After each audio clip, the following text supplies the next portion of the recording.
جنات کی بڑی طاقت ہوتی ہے، اسی لیے بہت سارے بابا لوگ جنات کو قبضے میں کرنے کی کوشش کرتے ہیں۔ حیرت کی بات میں بتاؤں آپ کو، حیرت کی بات، میں بیٹھا بھی ہوں ایک محفل میں، حضور پاک صلی اللہ علیہ وسلم کی نعت پڑھتا رہا شاعر کافی دیر تک، ماحول ٹھنڈا رہا، نوٹ آ نہیں رہے تھے، ہم بھی بیٹھے ہوئے تھے، ایک پیر صاحب بھی تھے اس مجمع میں، شاعر نے جو ہے ڈائیورٹ کر لیا اپنے رخ کو، اور وہاں سے پیر صاحب کی شان میں اب اشعار پڑھنے لگا۔ او جوش، ماحول گرم ہو گیا، لوگوں کے نوٹ نکلنے لگ گئے اور اس پر برسانے لگ گئے۔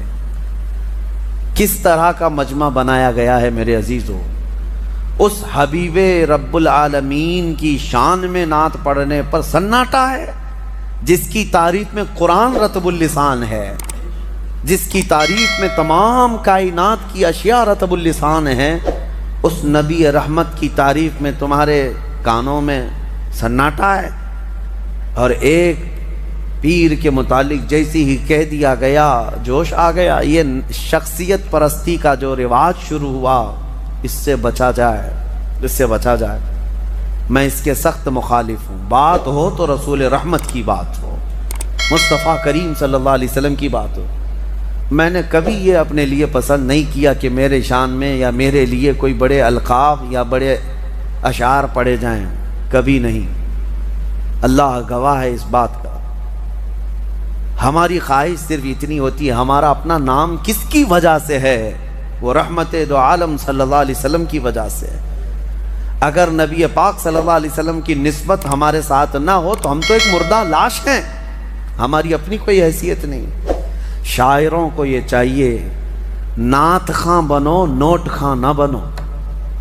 نعت خاں، اس کی بڑی فضیلت ہے، اس کی قبر بھی ہمیشہ خوشبوؤں سے مہکتی رہتی ہے۔ جو نعت رسول پڑھنے والا ہے دنیا سے جاتا ہے، اس کی قبر جو ہے خوشبو سے بھر دی جاتی ہے۔ اور جس نے صرف دنیا کی طلب رکھی، پھر اس نے نعتوں کو ایک ذریعہ بنایا اور بیچتا رہا۔ آج بہت سارے ایسے معاملات ہیں۔ ایک شاعر کو، یہی میں نے کافی سال پہلے، 10 سال پہلے، 10-12 سال ہو گئے ہوں گے، بہت پیسے دے کر کے لوگ بلائے تھے، میں بھی تھا جلسے میں۔ نماز کا وقت ہوا، ہم نماز کے لیے کھڑے ہو گئے، لیکن وہ پان کھاتے ہوئے باہر بھاگ گئے، نماز نہیں پڑھی۔ پھر صبح کی بھی نماز نہیں، عشاء کی بھی نماز نہیں۔ مجھے بہت اس چیز سے نفرت ہوتی ہے کہ نماز کے لیے ذرا برابر بھی سستی نہ کی جائے، کاہلی نہ کی جائے، چاہے وہ کوئی بھی ہو، معاف نہیں ہے اس کے لیے، پیر ہو کوئی بھی ہو۔ دوسرے دن وہ جلسے والوں سے میری بات ہو رہی تھی، تو میں نے پوچھا ایسا کیسے ہے؟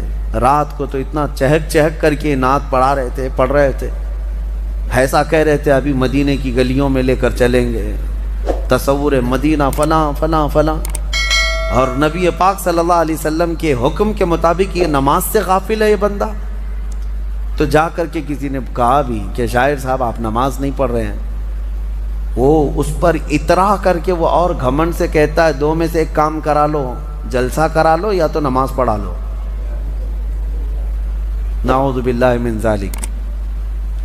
یہ ایک بات پھیلی ہوئی ہے، مشہور بھی ہے۔ اللہ تعالیٰ ایسے ناہنجاروں سے ہماری حفاظت فرمائے۔ اپنی محفلوں کو پاکیزہ رکھو۔ نعت پاک یقیناً سننا چاہیے، عشق رسول بڑھتا ہے، لیکن کوشش یہ کرو کہ وہ نعت خواں جس کے پڑھنے سے نبی پاک صلی اللہ علیہ وسلم کا حسن یاد آ جائے، حضور پاک کی محفلیں یاد آنے لگے اور تمہارے دل میں عشق بڑھتا چلا جائے۔ اور میں ان نعت خوانوں سے کہتا ہوں تم اس کی طلب چھوڑ دو، مال کی طرف مت دیکھو، گنبد خضرا کی طرف دیکھو، اتنا ملے گا کہ تمہاری جھولی تنگ ہو جائے گی، جھولی تنگ ہو جائے گی۔ بڑے بڑے اور بھی نعت خواں ہیں جن سے ہماری ملاقات ہے، الحمدللہ انہوں نے کبھی مطالبہ نہیں کیا، لیکن اللہ کے حبیب کی بات کرتے ہیں تو اتنا انہیں نوازا گیا ہے کہ وہ اب خود دوسروں کو نوازتے ہیں۔ یہ بھی میرے سامنے موجود ہے۔ میں ان سے کہتا ہوں کہ تم طلب مت رکھو، میرے آقا جو دیتے ہیں ان کے دربار سے جو ملتا ہے وہ بہت ہوتا ہے۔ اللہ کریم ہمیں بے نیاز۔ سورہ نمل آخری سورہ جو ہم نے تلاوت کی چونٹی کے نام سے سورہ ہے، نمل چونٹی کو کہتے ہیں۔ اور ایک واقعہ اس میں ذکر ہوا ہے حضرت سلیمان علیہ السلام کا، کہ اللہ تعالیٰ نے سلیمان علیہ السلام کو ہر جانور، ہر پرندے کی بولی سکھائی تھی۔ وہ اللہ کے نبی سارے پرندوں کی بولیاں جانتے تھے۔ ان کا ایک واقعہ بھی موجود ہے کہ وہ اپنی مجلس جب سجاتے تو سارے پرندوں کو، سارے جانوروں کو حاضر ہونے کا حکم دیتے، سب آ جاتے۔ ایک مرتبہ سب کو حاضر ہونے کا حکم دیا، جنات بھی، انسان بھی، پرند بھی، چرند بھی، جانور بھی، سارے پوری محفل کو دیکھتے ہیں۔ سلیمان علیہ السلام نظر ڈالتے ہیں اور کہتے ہیں اس میں ایک پرندہ غائب ہے جس کا نام ہدہد ہے، کہاں ہے یہ؟ وہ نظر نبی کی نظر ہے، امتی تو سب تھے لیکن جانوروں میں سے ایک پرندہ حاضر نہیں تھا۔ کہتے ہیں کہ مالی لا اری الہدہد، کہاں ہے؟ میں ہدہد کو نہیں دیکھ پا رہا ہوں، کہاں گیا ہے؟ اگر یہ غائب ہے بغیر بتائے، لأعذبنہ عذابا شدیدا، میں اسے سخت ترین سزا دوں گا۔ اگر وہ میرے بغیر بتائے گیا، کلاس سے غیر حاضر ہو رہا ہے بغیر بتائے۔ تو سلیمان علیہ السلام نے جیسی ہی کہا، سبوں نے کہا کہ اے اللہ کے نبی وہ غائب ہے، مجلس میں نہیں ہے۔ تھوڑی ہی دیر کے بعد ہانپتا کانپتا یہ ہدہد آ گیا۔ ہدہد ایک پرندہ ہے، آ گیا، کہا اے اللہ کے نبی معذرت، مجھے معاف کریں، میں اڑتے اڑتے ایک ایسے وطن میں گیا تھا جہاں میں نے ایک عورت کو دیکھا کہ وہ بادشاہ بنی ہوئی ہے لوگوں کی، اور وہ حکومت کر رہی ہے، اور اس کا حال یہ وجدتها وقومها يسجدون للشمس، اس کی پوری قوم جو ہے سورج کی عبادت کر رہے ہیں۔ پرندہ تعجب کر رہا ہے لوگوں پر، پرندہ تعجب کر رہا ہے، سورج کی پوجا کرنے والوں کو میں دیکھ کر کے آیا۔ وہ پرندہ ہمارے ملک میں آتا تو کتنا تعجب کرتا، کیا کیا پوجا کر رہے ہیں۔ وہ پرندہ یہ سبا بلقیس ملکہ تھی، یہ رہنے والی تھی یمن کی، اور حضرت سلیمان علیہ السلام فلسطین میں ہیں، اور یہ پرندہ یمن سے اڑ کر کے آیا اور کہا میں ایک ایسی عورت کو دیکھا جو حکومت کر رہی ہے اور اس کی ساری قوم سورج کی عبادت کر رہی ہے۔ ان کو عقل نہیں ہے اے اللہ کے نبی، اور شیطان نے ان کے اعمال سجا کر کے دے دیے ہیں ان کو، اور بہکا کر کے رکھا ہے، کیا بتایا جائے، سب گمراہ ہیں۔ تو سلیمان علیہ السلام نے کہا ٹھیک ہے، تیرا عذر قابل قبول ہے کہ تو ایک ایسی خبر لے کر کے آیا ہے، کیونکہ سلیمان علیہ السلام کی حکومت تقریباً پوری دنیا پر قائم تھی ان کے دور میں۔ تو اب جب ان کی رعایا میں اس طرح کی بات پائی جا رہی ہے، یا کوئی دور دراز کوئی عورت حکومت کر رہی ہے چند لوگوں پر، اور یہ پرندہ خبر لے کر کے آیا، تو حضرت سلیمان علیہ السلام نے کہا ٹھیک ہے جا، میں تیرے ہی ہاتھ اسے پیغام بھیجتا ہوں۔ ایک خط لکھا جس میں شروع میں ہی لکھا بسم اللہ الرحمن الرحیم۔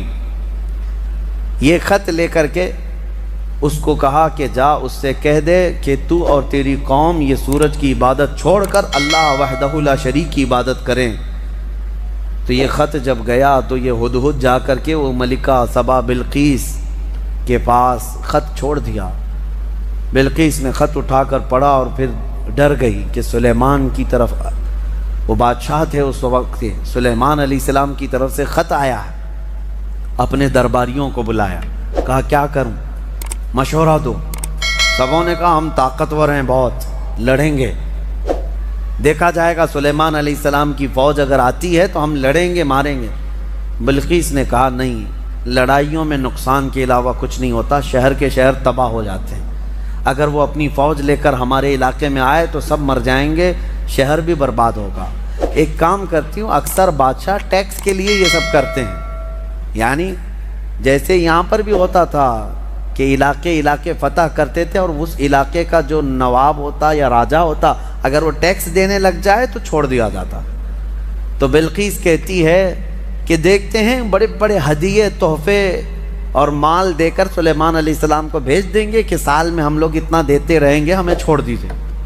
کہا سب لوگوں نے یہ مشورہ پسند کیا، اور پھر بہت سارے تحفے اور ہدایہ لے کر کے لوگ سلیمان علیہ السلام کے پاس آئے اور پیش کیا، یہ ہماری ملکہ بلقیس کی طرف سے ہدیہ ہے، آپ کے لیے قبول فرمائیں۔ سلیمان علیہ السلام نے دیکھا اور کہا اتمدوننی بمال فما آتانی اللہ خیر مما آتاکم، تم یہ ہلکے مال سے مجھے لبھانے آئے ہو؟ تمہارے پاس جو ہے اس سے کئی گنا زیادہ بہتر اللہ نے مجھے عطا فرمایا، لے جاؤ اس کو، واپس لے جاؤ، اور ہم آ رہے ہیں ایک ایسی فوج لے کر جس کا نہ تم نے پہلے کبھی سنا تھا اور نہ کبھی قیامت تک سن سکو گے، ایسی فوج لے کر اب ہم آ رہے ہیں۔ سلیمان علیہ الصلوۃ والتسلیم نے کہہ کر کے بھیجا، جاؤ، اگر تمہاری ملکہ سبا بلقیس آ جاتی ہے تو ٹھیک ہے، ورنہ ہم فوج لے کر کے آئیں۔ انہوں نے کہا ہم پیغام لے کر جاتے ہیں، اور جا کر کے کہا لوگوں نے کہ انہوں نے تو مال کا ایک قطرہ بھی نہیں پکڑا، ایک سکہ بھی نہیں لیا، واپس کر دیے۔ بلقیس نے کہا تب تو پھر وہ کچھ اور چاہتے ہیں۔ اس کا ایک تخت تھا جس پر وہ بیٹھتی، اس کے متعلق ہے کہ وہ سونے اور چاندی سے جڑا ہوا، 80 گز لمبا، 40 گز چوڑا، بہت بھاری، جو جواہرات سے جڑا ہوا، اور اس کو جہاں رکھا جاتا تھا 7 دروازے تھے، 7 پہرے دار تھے۔ وہ اپنے محل کے اندر اس تخت کو رکھتی اور اس پر بیٹھتی تھی، بلقیس ملکہ تھی۔ اب وہ اپنی فوج کے ساتھ یمن سے نکلی ہے، کہاں؟ فلسطین آنے کے لیے۔ سلیمان علیہ السلام کو خبر ہوئی تو اپنی مجلس سجاتے ہیں اور اس کے بعد پوچھتے ہیں کوئی ہے میری مجلس میں جو بلقیس کے آنے سے پہلے اس کا تخت یہاں لے کر کے آ جائے؟ قرآن میں ہے قال عفریت من الجن انا آتیک بہ قبل ان تقوم من مقامک، اے اللہ کے نبی میں لے کر کے آ جاؤں گا۔ کون کہہ رہا ہے؟ ایک جن۔ عفریت من الجن کا مطلب ایک سرکش جن تھا، بہت بھاری دیو تھا، بڑا جن۔ وہ کہتا ہے کہ میں وہ تخت لے کر کے آ جاؤں گا۔ کب تک؟ کہتا ہے آپ کی مجلس ختم ہونے سے پہلے لے کے آؤں گا۔ جنات کی بڑی طاقت ہوتی ہے، اسی لیے بہت سارے بابا لوگ جنات کو قبضے میں کرنے کی کوشش کرتے ہیں۔ ہاں، کیا کیا عمل کر کر کے موکل حاصل کرنے کے لیے کوشش کرتے ہیں، اور یہ موکل ہوتے کیا ہے میں آپ کو بتاؤں۔ بیچاروں کو یہ خود کو نہیں پتا ان کی خود کی طاقت کتنی ہے، ان سے خود سے جنات بھاگ رہے ہوتے ہیں ڈر کے، آپ سے بھی ڈر کے بھاگتے ہیں جنات، آپ کو پتہ نہیں۔ اور حیرت کی بات یہ ہے کہ تم خود ان سے ڈرے ہوئے بیٹھے ہو، پتہ نہیں کہاں سے جن آ جائے، جن تم سے ڈر رہا ہے، پتہ نہیں انسان کیا کر لے گا، تمہاری طاقت زیادہ ہے۔ تو جن نے جب یہ کہا کہ آپ کی مجلس ختم ہونے سے پہلے میں لے کے آؤں گا، سلیمان علیہ السلام نے کہا اس سے بھی جلدی کوئی لا سکتا ہے؟ قرآن میں ہے قال الذی عنده علم من الکتاب انا آتیک بہ قبل ان یرتد الیک طرفک۔ سلیمان علیہ السلام کی امتیوں میں سے ایک انسان جو اس وقت کے ولی تھے، حضرت آصف بن برخیہ، کھڑے ہوئے، کہا اے اللہ کے نبی میں لے کے آؤں گا۔ کہا کب تک لاؤ گے؟ کہا آپ کی پلک جھپکنے سے پہلے لاؤں گا، آپ کی پلک جھپکنے سے پہلے میں لاؤں گا۔ یہ قرآن کے الفاظ میں بتا رہا ہوں۔ فلما رآہ مستقرا عنده، ابھی سلیمان علیہ السلام بات کمپلیٹ کر رہے تھے، سلیمان علیہ السلام نے گھوم کر کے دیکھا تو وہ تخت لا چکے تھے۔ جا کر کے تھوڑا سا میپ میں چیک کر کے دیکھ لینا فلسطین سے یمن کا ڈسٹینس کتنا ہے، یمن اور فلسطین میں کتنے کلومیٹر کا فاصلہ ہے۔ اور یہ اس زمانے کی بات کر رہا ہوں جب کوئی بھی تیز رفتار راکٹ وغیرہ تو چھوڑو، ایک بس بھی نہیں تھی، ایک کار بھی نہیں تھی۔ اس وقت کوئی سواریاں اگر تھیں تو صرف اونٹ اور گھوڑے تھے، اس کے علاوہ کوئی نہیں، انٹرنیٹ نہیں تھا، موبائل نہیں، اور نہ ہی فاسٹ۔ میاں میں یہ نہیں کہہ رہا کہ ای میل آیا، میں یہ کہہ رہا ہوں